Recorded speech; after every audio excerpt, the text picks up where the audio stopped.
जय संविधान, जय भीम, महात्मा गांधी की जय, गोडसे मुर्दाबाद। देखिए, आज बिल्कुल नए विषय पे मैं बात कर रहा हूं और अभी तक जो भी मैंने विश्लेषण किया है एक राजनीतिक विश्लेषक के रूप में किया है, लेकिन मूलतः मैं एक शिक्षक हूं और प्रबंधन शास्त्र का शिक्षक हूं। मैंने मार्केटिंग के सब्जेक्ट्स पढ़ाए हैं, फाइनेंस के सब्जेक्ट्स पढ़ाए हैं और एचआर के सब्जेक्ट्स पढ़ाए हैं, ह्यूमन रिलेशंस के सब्जेक्ट पढ़ाए हैं। तो आज मुझे लगा कि मैं अपने शिक्षक रूप में वापस आ जाऊं और राजनीतिक विश्लेषण जिसका बहुत ज्यादा हम लोग कर रहे हैं और मेरे ख्याल से दर्शक श्रोताओं को भी सुन सुन के महसूस हो रहा होगा एक ही बात को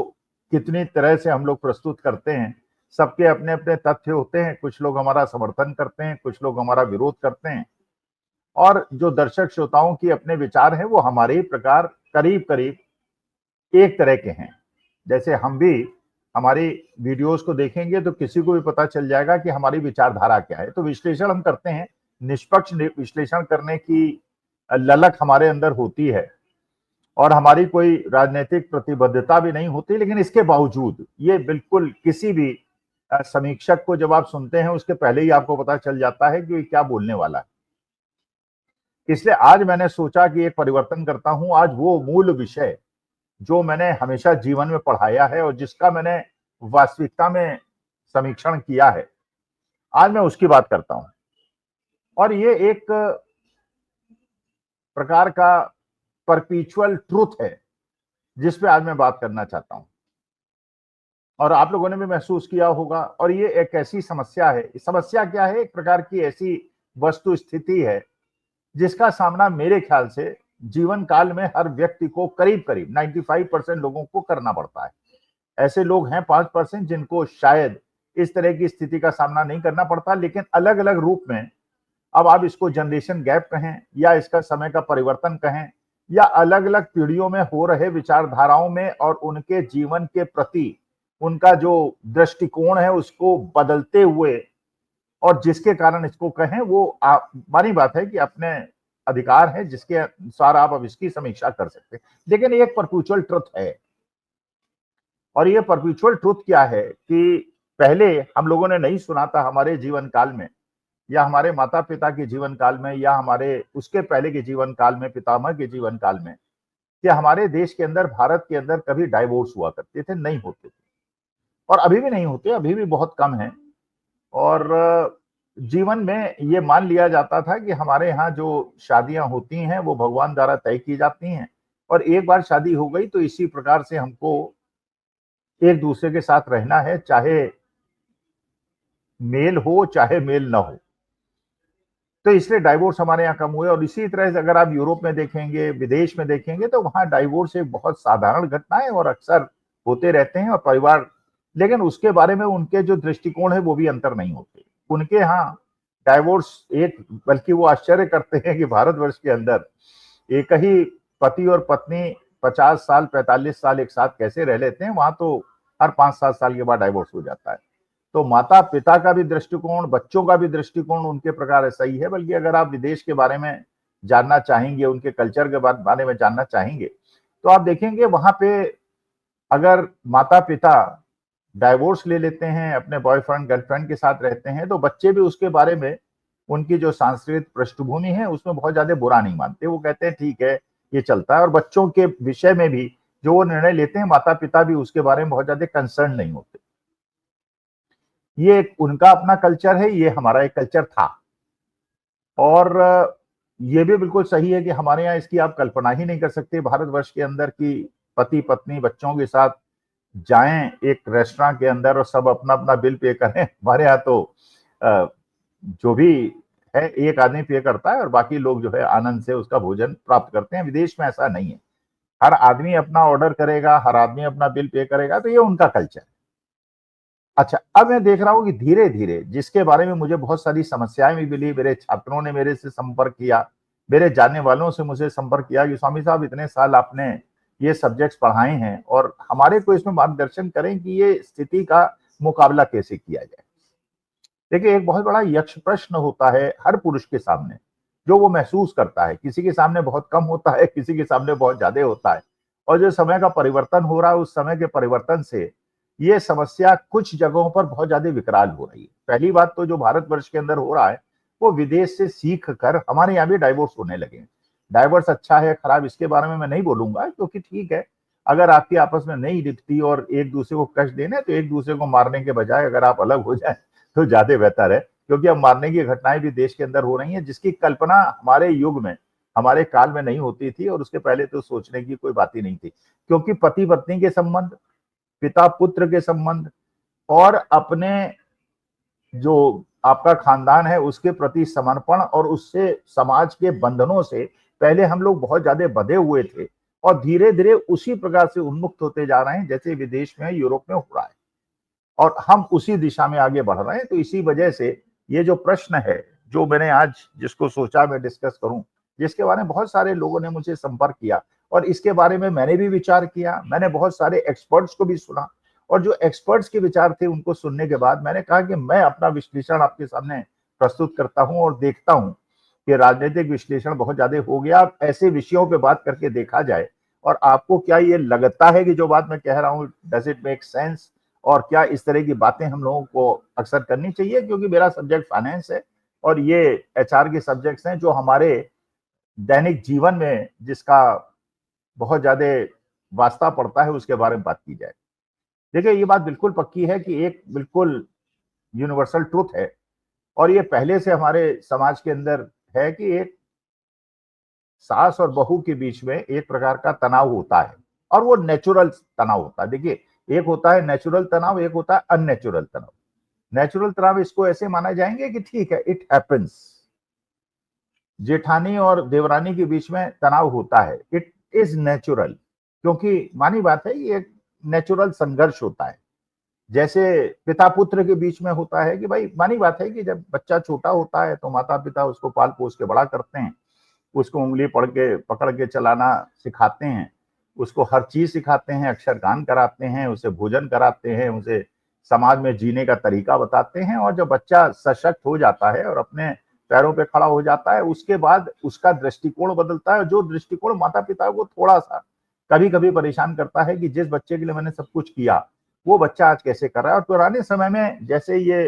एक पीढ़ियों के बीच में अंतर था, और एक दूसरे के प्रति भाव था, उसमें आज अंतर आया है। उसकी वजह से कुछ लोगों को पीड़ा होती है। पीड़ा नहीं होनी चाहिए, ये जनरेशन चेंज होती है, इस प्रकार समय परिवर्तन होता है, और ये हर जनरेशन में होता आया है। आपके पितामह के समय, आपके पिता के समय, आपके समय में भी इस प्रकार के चेंजेस हुए हैं। और इसीलिए कहते हैं कि दो जनरेशन के बीच में टकराव इसलिए होता है, जो परिवर्तन होते हैं पुराने लोगों को पसंद नहीं आते और नए लोगों को पसंद आते हैं, इसलिए टकराव होता है। अब एक जैसे मान लीजिए, पुराने समय में एक दूसरे घर की लड़की आपके घर में विवाह करके आया करती थी, और ज्यादातर आज से 50 साल पहले, 60 साल पहले, 100 साल पहले अगर स्थिति आप देखेंगे, तो जो महिलाएं थी उनके अंदर एम्प्लॉयमेंट बहुत कम था, वो नौकरियां नॉर्मली नहीं करती।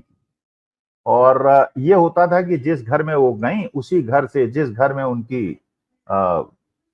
वो गई है, डोली गई है, उसी घर से उनकी अर्थी निकलेगी। ये पुराने समय में ऐसी बातें कही जाती थी, और इसीलिए इससे जुड़ी हुई एक बात थी कि भैया बेटी, तुम उस घर में जाओ, उस घर के संस्कारों को अपनाओ, उस घर को अपना लो, और इस मायके को भूल जाओ और जाके अपने ससुराल में रहो। ये भी उसको सिखाया जाता था, और ये बताया जाता था कि भाई, हम जब तुम्हारे घर आएंगे तो तुम्हारे यहाँ का पानी भी नहीं पियेंगे। आज से 50 साल पहले बहुत ज्यादा नॉर्मल था। अपने जो लोग यंग हैं, अपने माता पिता से पूछें, ये था कि भाई, बेटी के यहाँ इसलिए नहीं पीना है कि वो ससुराल है, और अगर खा भी लेना है तो उसका पैसा देना है, इसलिए कि उसके घर में उसको रहने दिया जाए और उसमें हस्तक्षेप न किया जाए। और क्योंकि वो नौकरी नहीं करती थी, और क्योंकि उसके यहाँ हस्तक्षेप नहीं करना था, इसलिए बेटी के पास कोई विकल्प नहीं होता था इसके अलावा कि अपने ससुराल से एडजस्ट करे, चाहे उसको एडजस्टमेंट करने में कोई परेशानी हो। ये वो समय की बात है। आज के समय में ये परिवर्तन हुआ कि लड़कियां नौकरी करने लगी, तो ज्यादातर घर ऐसे हो गए। आज की अगर नेक्स्ट जनरेशन को देखेंगे, आज की यूथ जनरेशन को आप देखेंगे, तो लड़का लड़की दोनों नौकरी कर रहे हैं, पति पति दोनों नौकरी कर रहे हैं। तो मानी बात है, जो पति पत्नी के बीच की इक्वेशन है वो भी चेंज हुई। पहले ये था क्योंकि घर में एक कमाने वाला था, पुरुष कमाने वाला था, पत्नी उस पर डिपेंडेंट थी, तो एक रिलेशनशिप थी। आज के तारीख में पति पत्नी दोनों कमा रहे हैं, और मानी बात है कि जब लड़की पढ़ेगी और कमाएगी, तो उसका एक बेसिक प्रश्न होगा कि फिर मैं तुम्हारे डोमिनेशन को क्यों स्वीकार करूं, और तुम्हारे डोमिनेशन को ना स्वीकार करूं तो मैं तुम्हारे घर वालों के डोमिनेशन को क्यों स्वीकार करूं। उसकी वजह से एक नेचुरल तनाव जो सास और बहू के बीच में क्रिएट हुआ, वो हुआ न्यूक्लियर फैमिलीज बननी शुरू हो गई। पहले जॉइंट फैमिलीज होती थी, हमारे देश के अंदर जॉइंट फैमिलीज का एक बड़ा सुंदर अध्याय हुआ करता था, जो हमारे समाज के अंदर एक बड़ा मजबूत पक्ष भी होता था कि एक परिवार है जिसमें 3 भाई रह रहे हैं, उनके बच्चे रह रहे हैं, बूढ़े माता पिता रह रहे हैं, और अगर एक भाई की मान लीजिए मृत्यु भी हो जाए तो लेकिन उसकी पत्नी और उसके बच्चे को यह महसूस नहीं होता था कि तुम्हारे पिता की डेथ हो गई, चाचा ताऊ सब लोग मिलके उसका पालन पोषण कर लेते थे और पूरा परिवार ये महसूस करता था कि एक ही परिवार है and we have to take care. लेकिन अब वो स्थिति बदल गई, जब न्यूक्लियर फैमिलीज हो गई तो ये रिलेशनशिप हल्की पड़ गई, रिलेशनशिप से ज्यादा सोशल मीडिया के अंदर हमारे संबंध बनने लगे और स्थिति होने लगी। और क्योंकि लड़कियां नौकरी करने लगी इसलिए उनकी डिपेंडेंस खत्म हो गई, इसलिए वो अलग हो गई, और इसलिए जो एक अपने ससुराल में जाके लड़की अपने को एडजस्ट करने की उसकी मजबूरी होती थी वो खत्म हो गई। अब प्रश्न ये उठता है कि ऐसी स्थिति में जो पुरुष है, जिसकी माँ भी है और जिसकी पत्नी भी है, उसका जो कर्तव्य है वो किसके प्रति है, माँ के प्रति है या पत्नी के प्रति है। मैंने बहुत वीडियोस देखे, बड़े एक्सपर्ट्स के देखे, एचआर के एक्सपर्ट्स के वीडियोस देखे। कई लोगों को मैंने कहते हुए सुना कि नहीं, क्योंकि आपको अपना जीवन जीना है और भविष्य की तरफ जीना है, इसलिए आपका बेसिक कर्तव्य जो है वो अपनी पत्नी के प्रति है, और आपको ये कह देना है अपनी माँ से और बाप से कि अब आप जो है थोड़ा सा अपने को डिस्टेंस रखें, और अब मेरे को क्योंकि जीवन इसके साथ जीना है, इसलिए अब आप you are a outdated check, आपका बल्ब फ्यूज हो गया है, अब आप अलग हो जाए, हमें अपना जीवन जीने दें। और ये वही विचारधारा है जो कि वेस्ट की विचारधारा है। अच्छा, ये बात बिल्कुल सही है, हमारे जीवन में, आपके जीवन में, मेरे जीवन में, जो भी इसको सुन रहा है उसके जीवन में अगर वो व्याख्या करेगा और समीक्षा करेगा तो देखेगा जब वो छोटा था, जब वो बिल्कुल मूर्ख था, जिसे कुछ भी नहीं आता था, जिसे खाना खाना भी नहीं आता था, दूध पीना भी नहीं आता था, जिसे चलना भी नहीं आता था, उसको उसके माँ बाप ने सिखाया, माँ बाप ने सारा समर्पण करके, त्याग करके उसको सिखाया, वो उसका इतिहास था जिसके बेसिस पे उसका चरित्र बना, जिसके बेसिस पे उसकी पर्सनैलिटी बनी, और जो कुछ बना वो उन्हीं की वजह से बना, अपने माता पिता की वजह से बना या अपने गुरुओं की वजह से बना, जिन्होंने उसको मनुष्य बनाया। और एक समय आया जब उसकी शादी हो गई, और मानी बात है कि पति, जो माता पिता हैं वो आपका पास्ट हैं, और पत्नी और आपके बच्चे आपका फ्यूचर हैं। अब इस पास्ट और फ्यूचर के बीच में अंतर संबंध स्थापित करना ही सबसे बड़ी समस्या है, क्योंकि जो बदलाव हुआ और पत्नियां कमाने लगी और न्यूक्लियर फैमिलीज होने लगी और लोगों की आदत छूट गई। जैसे पहले समय में आपको पता ही है, आप किसी के घर में भी चले जाते थे, 15-20 दिन रह लेते थे, किसी सबको अच्छा लगता था, खराब नहीं लगता था, क्योंकि जीवन वैसा था, वो आपके यहाँ चले जाते थे, आप उसके यहाँ चले जाते थे। और आज के समय में आप कल्पना ही नहीं कर सकते, किसी के घर में एक दिन भी रह लें फिर आपको होटल में रहना पड़ता है, एक गेस्ट की तरह जाना पड़ता है, आपको अपॉइंटमेंट लेके जाना पड़ता है, और उसी प्रकार से होने लगा है जैसे यूरोप में होता था। अब ये सवाल ये है कि जो पुरुष है वो करे क्या, एक तरफ पास्ट है और एक तरफ फ्यूचर है। तो देखिए, मैंने जो इसका विश्लेषण किया, मुझे ऐसा लगता है कि ये भी बिल्कुल गलत है कि आप अपने माता पिता जो आपके पास हैं, जिनकी वजह से आज जो कुछ बने हैं आप बने हैं, उनको आप भूल जाएं, और जिस लड़की को आप ब्याह के लाए हैं, जिसने अपना घर छोड़ के आपके साथ रहना पसंद किया है, उसके प्रति आपका जो कर्तव्य है उसका भी निर्वहन करने की आपको आवश्यकता है। तो दोनों के बीच में सामंजस्य बिठाना जो एक बहुत मुश्किल काम है 95% केसेस में, वो आपको करना पड़ेगा। और ये तनाव का कारण भी होता है, क्योंकि मानी बात है कि सास चाहती है उसका डोमिनेशन घर में रहे, क्योंकि जिस बेटे को उसने पाल पोस के बड़ा किया वो उसकी बात माने, और मानी बात है कि अटेंशन उसकी डाइवर्ट होती है तो माँ को भी खराब लगता है। अच्छा, पत्नी को लगता है मैं घर छोड़ के आई हूँ, जबकि आजकल घर छोड़ के कोई नहीं आता, लड़का लड़की दोनों ही घर छोड़ देते हैं। जिस प्रकार से लड़की घर छोड़ती है वैसे ही लड़का घर छोड़ देता है, लेकिन एक न्यूक्लियर फैमिलीज की तरह वो अलग रहते हैं।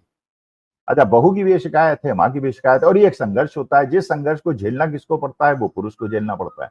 क्योंकि माँ को बिगाड़े तो भी उसको लगता है कि यार जिस माँ ने मुझे पाल पोस के बड़ा किया, सब कुछ बनाया, मैं उसको कैसे नेग्लेक्ट कर दूं, और जिस लड़की को लेके आया उसको भी कैसे नेग्लेक्ट। लेकिन समय बदल गया तो उस समय के बीच में उसको संबंध स्थापित कर। लेकिन एक चीज समझने की बहुत ज्यादा आवश्यकता है, मैं उन विश्लेषकों और ज्ञानियों के प्रति मेरे को नहीं लगता कि पत्नी को नेग्लेक्ट किया जाए या माँ को नेग्लेक्ट किया। मुझे ऐसा लगता है कि देखिए, जिन्होंने आपको पाल पोस के बड़ा किया, जिन्होंने आपके जीवन में आपको कुछ बनाया, उनके प्रति जो हमारे ग्रंथों में भी कहा, शास्त्रों में भी कहा, और जो हमारी एक पुरानी रीत थी उसको भी बरकरार रखना बहुत आवश्यक है कि जिन लोगों ने आपको बनाया और जो पास्ट हैं और जिनका स्टेशन आने वाला है, कुछ ही दिन के वो मेहमान हैं, उनको नेग्लेक्ट करना उचित नहीं है। लेकिन क्योंकि ये जो बुजुर्ग हैं आपके, ये तो चले जाएंगे, आज जाएं, 5 साल बाद जाएं, 10 साल बाद जाएं, ये चले जाएंगे। लेकिन जो ये आपका आपकी पत्नी है या आपके बच्चे हैं, ये 99% ये अभी आपके साथ 40-50 साल रहेंगे, और इनके प्रति तो एक के जाने का समय है और एक के आने का समय है। तो ये दोनों को समझाना बहुत ज्यादा आवश्यक है, जो एक मुश्किल काम है, कि वो पास्ट हैं, लेकिन I have a responsibility towards them also. और क्योंकि आप मेरे पत्नी हो और क्योंकि आप मेरे बच्चे हो, आपके प्रति जो मेरा कर्तव्य है, इनके जाने के बाद इनको ससम्मान रहने दिया जाए, और ससम्मान रहने के बाद मैं आपके साथ रहूंगा और जीवन काल में आपके साथ रहूंगा। जो मेरा आपके प्रति कर्तव्य है उसका भी निर्वहन करूंगा, जो माता प्रति के पिता के प्रति मेरा कर्तव्य है उसके प्रति भी निर्वहन करूंगा। काम मुश्किल है, लेकिन एक ट्रेंड जो और ज्यादा खतरनाक पैदा हो रही है आज की तारीख में, अगर आप देखें 40-50 साल पहले क्या होता था कि माता पिता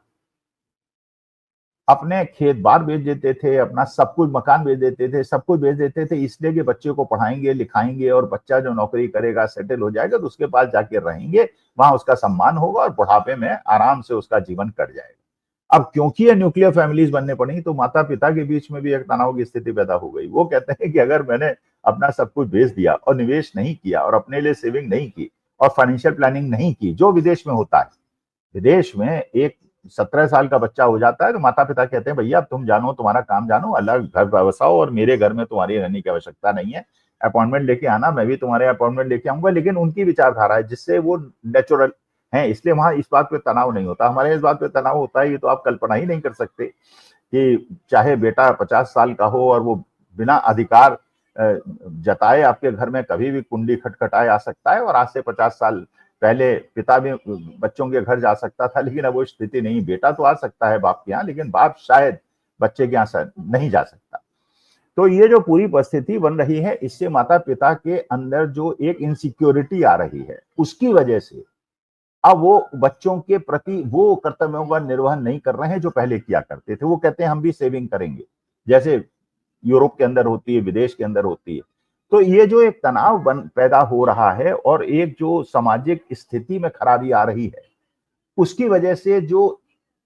पिता पति पत्नी के बाद जो नेक्स्ट जनरेशन है, उसमें बहुत ज्यादा अंतर पड़ रहा है। मेरे को अपने जीवन में जो भी संस्कार मिले,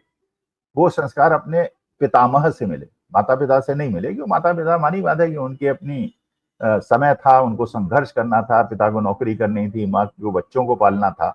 लेकिन पितामह के यहाँ जाते थे तो बताते थे इनडायरेक्ट, क्योंकि वो चाहते थे कि उनकी अगली पीढ़ी सही हो जाए। और ये न्यूक्लियर फैमिलीज की वजह से जो अगली जनरेशन है, उसको अपने पितामह और बाबा दादी का भी स्नेह नहीं मिल रहा, उनका गाइडेंस भी नहीं मिल रहा, उनको संस्कार भी नहीं मिल रहे। उनके माता पिता जो इस जनरेशन के हैं, माता पिता नौकरी करने चले जाते हैं तो दाइयों के हाथ में रह जाते हैं। तो एक प्रकार का जो मेरे हिसाब से, अब इसको डिटोरिएशन कहा जाए या इम्प्रूवमेंट कहा जाए या इसको आधुनिक भारत कहा जाए या इसको मॉडर्न इंडिया कहा जाए, डोंट नो, लेकिन एक जटिल प्रश्न है कि ये जो पीढ़ियों के बीच में जो तनाव नहीं था या कम था, या जिसमें ओल्डर जनरेशन का एक बहुत ज्यादा डोमिनेशन था, जिसको नेक्स्ट जनरेशन सहर्ष न भी हो उसे स्वीकार कर लेती थी। अब जो ये संघर्ष पैदा हो रहा है, ये जो डाइवोर्सेस हो रहे हैं, घर के अंदर तनाव पैदा हो रहे हैं, पति पत्नी के बीच में तनाव पैदा हो रहे हैं, जिसमें एक बहुत बड़ा कारण जो है वो मायके का हस्तक्षेप है, लड़की की तरफ से मायके का हस्तक्षेप है, जो बेटी के घर में बैठ जाना चाहती है और हमेशा उसे गाइड करती रहती है, और बेटे का माता पिता से कट जाना, अगर वो इस फिलॉसफी में बिलीव करता है कि पत्नी का उसके प्रति ज्यादा अधिकार है, तो ये एक सामंजस्य का प्रश्न है, मुश्किल प्रश्न है। लेकिन इसका मीमांसा तो आपको करनी होगी, सबको करनी होगी। ये माता प्रति के पिता के प्रति भी आपका कर्तव्य है, पति आपकी पत्नी के प्रति भी आपका कर्तव्य है। और सामंजस्य बनाना अगर पत्नी समझ ले तो ये उनकी अगली जनरेशन के लिए भी बेटर है। तो अगर ये अंडरस्टैंडिंग खत्म हुई तो जिस प्रकार की आज पीड़ाएं हो रही हैं और समस्याएं हो रही हैं, जिसके बारे में पूरा समाज चिंतित है, ये बढ़ती चली जाएंगी। नमस्कार, धन्यवाद और प्रणाम।